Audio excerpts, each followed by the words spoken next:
एक औरत बहुत महंगे कपड़ों में अपने मनोचिकित्सक के पास गई और बोली, डॉक्टर साहब, मुझे लगता है कि मेरा पूरा जीवन बेकार है, उसका कोई अर्थ नहीं है। क्या आप खुशियां ढूंढने में मेरी मदद करेंगे? मनोचिकित्सक ने एक बूढ़ी औरत को बुलाया जो वहां साफ सफाई का काम करती थी और उस अमीर औरत से बोला, मैं इनसे आपको ये बताने के लिए कहूंगा कि कैसे इन्होंने अपने जीवन में खुशियां ढूंढी। मैं चाहता हूं कि आप इन्हें ध्यान से सुने। तब उस बूढ़ी औरत ने अपना झाड़ू नीचे रखा, कुर्सी पर बैठ गई और बताने लगी, मेरे पति की मलेरिया से मृत्यु हो गई और उसके 3 महीने बाद ही मेरे बेटे की भी सड़क हादसे में मौत हो गई। मेरे पास कोई नहीं था, मेरे जीवन में कुछ नहीं बचा था। मैं सो नहीं पाती थी, खा नहीं पाती थी, मैंने मुस्कुराना तक बंद कर दिया था। मैं स्वयं के जीवन को समाप्त करने की तरकीबें सोचने लगी थी। तब एक दिन एक छोटा बिल्ली का बच्चा मेरे पीछे लग गया। जब मैं काम से घर आ रही थी, बाहर बहुत ठंड थी, इसलिए मैंने उस बच्चे को अंदर आने दिया। उस बिल्ली के बच्चे के लिए थोड़े से दूध का इंतजाम किया और वह सारी प्लेट सफा चट कर गया। फिर वह मेरे पैरों से लिपट गया और चाटने लगा। उस दिन बहुत महीनों बाद मैं मुस्कुराई। तब मैंने सोचा, यदि इस बिल्ली के बच्चे की सहायता करने से मुझे खुशी मिल सकती है, तो हो सकता है कि दूसरों के लिए कुछ करके मुझे और भी खुशी मिले। इसलिए अगले दिन मैं अपने पड़ोसी के लिए, जो कि बीमार था, कुछ बिस्किट्स बनाकर ले गई। हर दिन मैं कुछ नया और कुछ ऐसा करती थी जिससे दूसरों को खुशी मिले और उन्हें खुश देखकर मुझे खुशी मिलती थी। आज मैंने खुशियां ढूंढी है, दूसरों को खुशी देकर।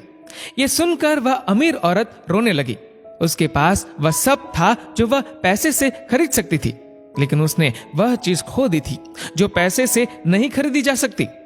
मित्रों, हमारा जीवन इस बात पर निर्भर नहीं करता कि हम कितने खुश हैं, अपितु इस बात पर निर्भर करता है कि हमारी वजह से कितने लोग खुश हैं। चलिए जानते हैं आखिर मुस्कुराहट का महत्व क्या है।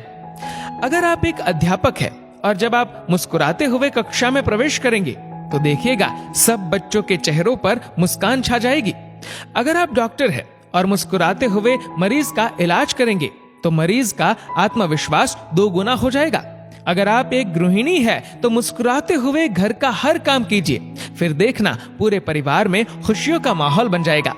अगर आप घर के मुखिया है तो मुस्कुराते हुए शाम को घर में घुसिए, देखना पूरे परिवार में खुशियों का माहौल बन जाएगा। अगर आप एक बिजनेसमैन है और आप खुश होकर कंपनी में घुसते हैं तो देखना सारे कर्मचारियों के मन का प्रेशर कम हो जाएगा और माहौल खुशनुमा हो जाएगा। अगर आप दुकानदार है और मुस्कुराकर अपने ग्राहक का सम्मान करेंगे तो ग्राहक खुश होकर हर बार आपकी दुकान से ही सामान लेगा। कभी सड़क पर चलते हुए किसी अनजान व्यक्ति को देखकर मुस्कुराइए, देखना उसके चेहरे पर भी मुस्कान आ जाएगी। मुस्कुराइए क्योंकि मुस्कुराहट के पैसे नहीं लगते, ये तो खुशी और संपन्नता की पहचान है। मुस्कुराइए क्योंकि आपकी मुस्कुराहट कई चेहरों पर मुस्कान लाएगी। मुस्कुराइए क्योंकि ये जीवन आपको दोबारा नहीं मिलेगा। मुस्कुराइए क्योंकि क्रोध में दिया गया आशीर्वाद भी बुरा लगता है और मुस्कुराकर कहे गए बुरे शब्द भी अच्छे लगते हैं। मुस्कुराइए क्योंकि दुनिया का हर व्यक्ति खिले फूलों और खिले चेहरों को पसंद करता है। मुस्कुराइए क्योंकि आपकी हंसी किसी की खुशी का कारण बन सकती है। और सबसे बड़ी बात, मुस्कुराइए क्योंकि ये मनुष्य होने की पहचान है, इसलिए स्वयं भी मुस्कुराए और औरों के चेहरे पर भी मुस्कुराहट लाइए।